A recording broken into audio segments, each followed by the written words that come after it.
Welcome back, everybody. I'm John, and this is my channel, Elite Gamers United, and I hope you enjoy my new format for all of my reviews. Let's jump right into it with Robo Pit for the Sega Saturn. I want to say this is a very, very humble little game. It doesn't try to change the gaming landscape of the world, but what it does, it is very noble. And by the end of my review, I think you'll see that it is actually worth your time checking out. It's pretty friendly for an import game. So, as my normal format, I'm going to start with the visuals. Okay, so, graphics. You can tell this game is an early 32-bit generation game by the blocky, flat-shaded polygons. The simplistic models also give it away. But you know what? That was the charm of Robo Pit, in my personal opinion. I truly like the simplistic shapes and designs that they use for the robots and for the parts, all the components that make them up. Some are more complicated than others. The environments are pretty simple. A couple of them are multi-tiered.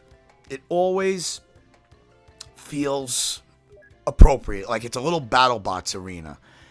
The game itself, visually, doesn't lend to much imagination. However, the robots are all adorable looking. The arenas all have a varied look amongst them. The frame rate is nothing spectacular, despite the fact that it is quite a simple looking game. The special effects, however, are what really caused the slowdown to happen. But that's not to say that the special effects aren't cool looking. And now we move on to the audio. Robo Pit does not have any spectacular soundtrack by any reach.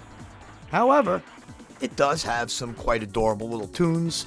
The sound effects are all pretty solid, pretty standard fare for the type of game it is. I really wouldn't put too much stock into taking the sound into consideration for a selling point of this game. If the music was terrible, this would still be a pretty interesting game, given the time of its release. One thing that I really do like about Robo Pit's sound design is if you're playing it with surround sound speakers, you will be able to hear where the enemy robots are, if they're above you or below you, side to side. It's quite a little bit of a highlight, in my opinion. Finally, the controls and the gameplay. Robo Pit is a type of game absolutely dying to have a twin stick control setup. It's hard to play this game using an analog pad and shoulder buttons to strafe, which it worked back in the day.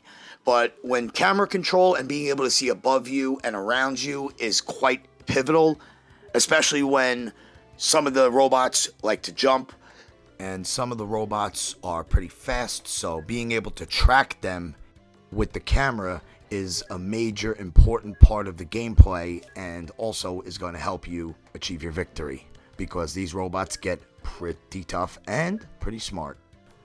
So lastly, the gameplay. This game is structured pretty much as a ladder.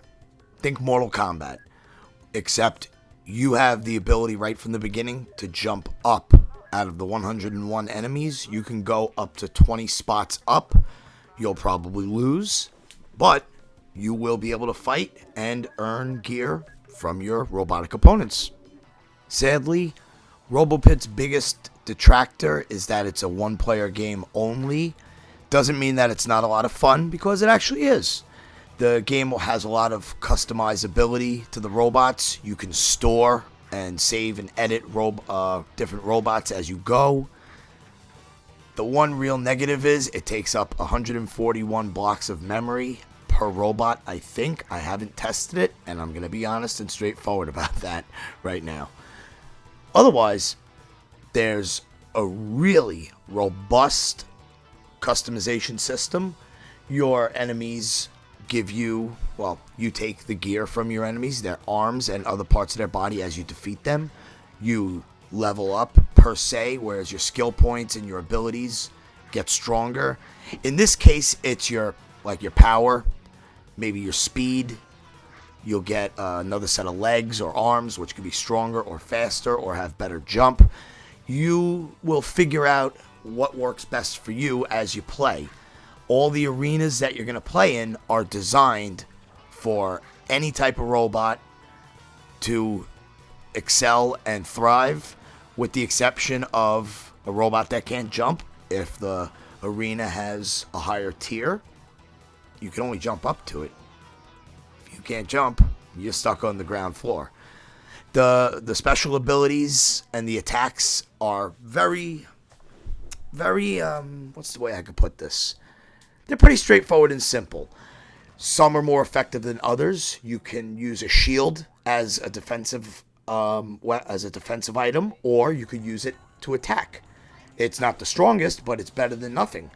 You could take a lance, which gives you straight, powerful attacks, dead ahead in front of you. The colors on your robots can be customized as well, with a nice little palette array as well, with the dual setup. I call it the dual setup.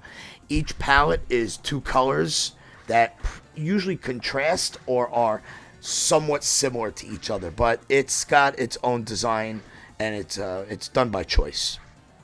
It's done with intention also, I should say. Robo Pit, at the end of the day, is a humble game. It is not trying to set the world on fire. It gave a level of customization for the robots that you didn't really see in games back then, unless you were a hardcore PC RPG gamer. That was pretty much it. Or you played Cyborg Justice on the Genesis. But that game comes nowhere near Robo Pit in terms of variety in its torsos and setups, arms, legs, etc., etc. I really enjoyed this game. I think it deserves a look. It's not very expensive. The Japanese copy, which is pretty user-friendly, could be obtained for a relatively low price, and the American copy is not too expensive either. If you're into this sort of thing, or you want to check out a game that nobody really talks about, it still did get a sequel though, so I guess it sold well enough in its day, give Robo Pit a look. I really can't say anything bad about the game. It's a product of its time. It's a game that definitely deserves a look. See what kind of creations you can come up with. It's meant to be played, enjoyed, not taken too seriously, and to just have fun with it. Please leave your comments below. Let me know how you like it, or if you want to see more of my ugly mug. Anyway, I'm John. This is my channel, Elite Gamers United, and I'll see you again with a triple threat that I'm going to be doing of 3 racing games in one shot, one review. Everybody, I love you all. Thank you for sticking with me. Have a good day, everyone.